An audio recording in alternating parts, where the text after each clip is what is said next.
अस्सलाम वालेकुम व्यूअर्स। आज हमारे पास बहुत ही इंपॉर्टेंट फ्रेजेस हैं, इनको हम डिस्कस करते हैं विद इन द कॉन्टेक्स्ट। एक और चीज़ मैं आपको बताता जाऊँ। देखें, इंग्लिश इंप्रूव करने के लिए आपके पास इनपुट का होना बहुत ज़रूरी है। इस तरह की वीडियोस जहाँ भी आपको मिलें जिसके अंदर वोकेबलरी डिस्कस हो रही हो, स्पेशली कॉन्टेक्स्ट के अंदर, उसको आप लाजमी देखा करें। इसके अलावा आप इंग्लिश को भी सुनें, ये आपकी इनपुट है। फॉर एग्ज़ाम्पल, अगर आप बिरयानी बनाते हैं, उसमें गोश्त ना डालें और बाद में आप गोश्त ढूँढने की कोशिश करें, तो क्या आपको मिल जाएगा? कभी नहीं मिलेगा। तो इसी तरह से आपने जो है ना इंग्लिश इम्प्रूव करनी है, तो उसके लिए आपको इनपुट लेना लाज़मी है। इनपुट किस तरह ले सकते हैं? By listening, by reading and by watching this kind of videos. चलिए अब स्टार्ट करते हैं।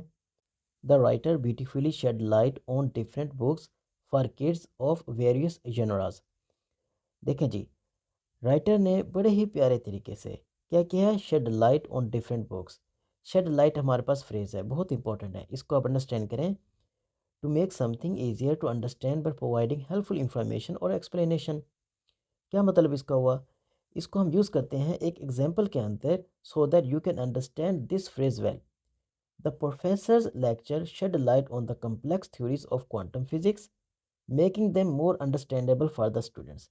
प्रोफेसर ने क्या किया? जो क्वांटम फिजिक्स टॉपिक है, ये एक मुश्किल टॉपिक है, लेकिन इस सेंटेंस के अंदर शेड लाइट का यूज़ किया है। इसका मतलब ये हुआ कि जो प्रोफेसर है ना, उसने ये टॉपिक पढ़ाते हुए अच्छे तरीके से एक्सप्लेन किया, एग्जाम्पल दी और हेल्पफुल इंफॉर्मेशन प्रोवाइड की, जिसकी वजह से स्टूडेंट्स थे ना, they are able to understand this topic in a well manner. अब यहाँ पर आप आ जाएँ, जो राइटर है उसने बड़े ही प्यारे तरीके से इंफॉर्मेशन प्रोवाइड की हैं on different books for kids, जो किड्स की मुख्तलिफ़ किताबें हैं उनके ऊपर, ऑफ वेरियस जनराज। जनरा, इसको आप अंडरस्टैंड करें, जो इसका इसका प्रोनाउंसिएशन है ना, वो है जनरा। ओके हो गया। लिटरेचर के अंदर जनरा का मतलब ये हुआ कि लिटरेचर की क्लासिफिकेशन हो रही है, यानी कि ड्रामा की बात हो रही है, पोट्री की बात हो रही है, यानी कि मुख्तलिफ़ नॉवेल्स की बात हो रही है। ये सारा क्या है? ये लिटरेचर के अंदर जॉनरा है। जिस तरह मूवीज़ के अंदर जॉनरा होता है ना, romance movies, horror movies, thriller, action movies, इसी तरह लिटरेचर के अंदर भी जॉनरा होता है।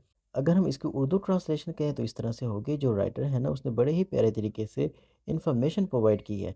किसके ऊपर? जो स्टूडेंट्स की मुख्तलिफ़ किताबें हैं, जो मुख्तलिफ़ जॉनरा के ऊपर लिखी गई हैं, उसके ऊपर। चलिए अब आगे चलते हैं। I came to know about many other books. देखें जी, ओरिजिनल फ्रेज हमारे पास है to come to know. Come की सेकंड फॉर्म है केम। अच्छा जी, टू कम टू नो का क्या मतलब है? इसका मतलब है to learn, to discover a new fact. इसको हम मज़ीद अंडरस्टैंड करते हैं।